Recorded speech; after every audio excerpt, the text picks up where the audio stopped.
There is a feeling most people never talk about. It is not sadness exactly. It is not anxiety. It is quieter than both. It is the feeling that your life hasn't started yet, that everything happening right now, the job, the routine, the days is just a waiting room. And somewhere ahead, the real version of you is already living. You've felt this. Maybe you're feeling it right now. Today, we are going to find out why your brain does this to you. Think about a Tuesday, an ordinary one. Right. You wake up. You go through the motions. You do the things you are supposed to do. And somewhere in the middle of it, a thought drifts in. This isn't it. Not in a dramatic way. Not as a crisis. Just a quiet whisper. A flicker. This isn't the life I'm meant to be living.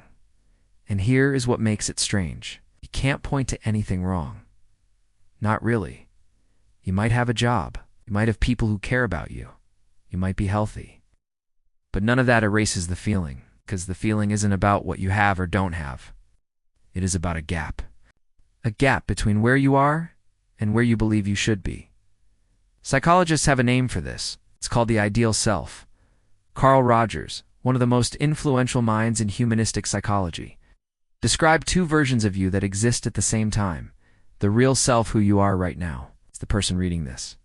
The person sitting with this, feeling, and the ideal self, the version of you that you believe you could become, the one your mind has quietly been building since the day you became aware that a future existed. When the distance between these two selves feels large, that is when the waiting begins. Not because something is broken, because your mind is doing exactly what it was designed to do. Here is the first thing you need to understand.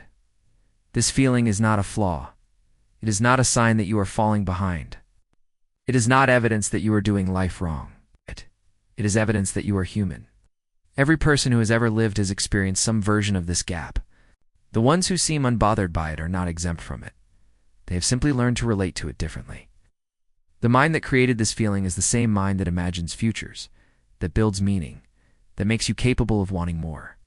It is not your enemy. It's a system that has been working on your behalf your entire life. Once you understand how it works, you understand it, the waiting room starts to feel a little less like a prison. Let's go inside. Your brain has a region called the prefrontal cortex, which is the part of you that plans, that imagines, that simulates the future. Every time you picture a version of yourself that doesn't exist yet, a better job, a different city, a life that feels more alive, your prefrontal cortex is firing. It is building a movie. Here's the critical detail. Your brain cannot fully distinguish between a vivid simulation and something that has already happened. The same neural circuits that fire when you experience something real also fire when you imagine it vividly enough. Oh. This is why the ideal self feels so real. It doesn't feel like a thought.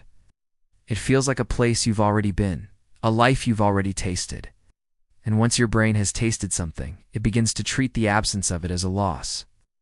This connects to a concept in behavioral psychology called hedonic forecasting. Your brain is constantly predicting how future events will make you feel, and it is remarkably bad at it. Studies show that we consistently overestimate how happy future achievements will make us, and underestimate how quickly we will adapt to them. This is called the hedonic treadmill. So the brain builds this magnificent future, fills it with meaning and warmth, promises you that there is where life begins. And then, even if you arrive there, the feeling follows. Because the gap isn't really about the destination. It is about the way your mind relates to the present. There is one more piece to this. Psychologists call it temporal discounting. It is the brain's tendency to devalue what is happening now in favor of what might happen later. The present moment gets dimmed. The future gets lit up. And you end up living in a place your brain invented instead of the one you are actually standing in. So how do you work with this? Not against it. With it. Here are the principles that psychology actually supports. When the feeling arises, this isn't my real life yet, don't push it away. Cognitive research shows us that suppressing a thought actually makes it stronger. This is called the ironic process effect. The white bear experiment.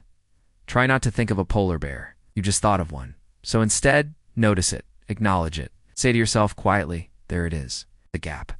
That single act of naming reduces the emotional charge. It moves the feeling from the emotional brain to the observing mind. The waiting feeling lives in the long horizon. It thrives when you are looking years ahead. Psychology tells us that micro-goals activate the brain's reward system in ways that distant goals simply cannot. Each small action you take today, each one that moves toward something that matters to your release is a small pulse of dopamine. Not the dopamine of achievement, the dopamine of motion. The brain rewards you for moving, not just for arriving. So pick one thing, one small thing. Do it today, not for the future. For the feeling of being alive right now. Remember what we said about the prefrontal cortex, building vivid movies of the future? You can interrupt that process by grounding yourself in sensation. This is the science behind mindfulness, not as a spiritual practice, as a neurological one.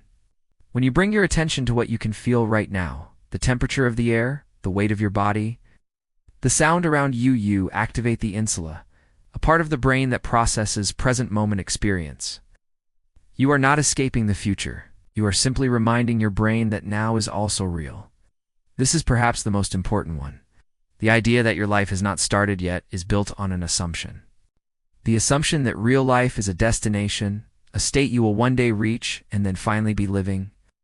But research in positive psychology, particularly the work on flow states, suggests something different. The moments that feel most alive, most meaningful, most real, they don't happen at the end of a journey. They happen inside it. They happen when you are fully engaged, when the task is challenging enough to hold your attention, but not so hard that it frightens you. Real life is not a place. It is a quality of attention. Your ideal self is not something to resent. It is a compass. But a compass is only useful if you also know where you are standing. So spend time with both. Imagine the person you want to become not as an escape from now, but as a direction. Then look at who you are today. Really look without judgment. The gap between these two is not a failure, it is a map. And maps are only useful when you are willing to start walking. Let's bring this back to one idea. Your mind created the waiting feeling because it is always building the future. That is its job. It built an ideal self because that is how humans grow. It made the present feel small because temporal discounting is wired into the way you perceive time. None of this is broken. But you have a choice now that most people don't realize they have. You can let the brain run its default program, live in the simulation, wait for the real life to begin. Or you can gently, repeatedly, bring yourself back to this moment. Not because the future doesn't matter, because this right here, right now, is already it. The mental model is simple. Think of your life not as a road you are walking toward an end. Think of it as a river. The water moving right now, this moment, this breath, this quiet second, it is not waiting to become the ocean. It is already the river, and the river is already alive. You came here today probably because you recognize something. That quiet, restless feeling. The sense that life is happening somewhere just out of reach. And I want you to sit with this. You are not behind. You are not waiting. You are not in a waiting room. You are in the middle of something that has already begun. The version of you that was afraid it hadn't started yet, it was wrong. Not because the future isn't real, but because the present was never less real. You don't need to wait for permission to be alive. You already are.